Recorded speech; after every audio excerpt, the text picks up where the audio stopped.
Доброе утро. Сегодня видел пост одной дамы, она запостила о том, что ей вот уже под 60, и тем не менее на нее там обращают внимание 20-25-летние парни, пишут и в Фейсбуке, и пишут в соцсетях, и обращают внимание на улицах, пристают и так далее. И там комментариев, наверное, 150, где процентов 90 хейта. И от пап хейт, и от мужиков хейт.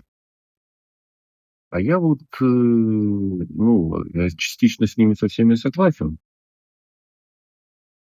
Но с другой стороны, если бабы 50-летние забирают внимание 20-25-летних мужиков, то их ровесницы остаются бесхозными.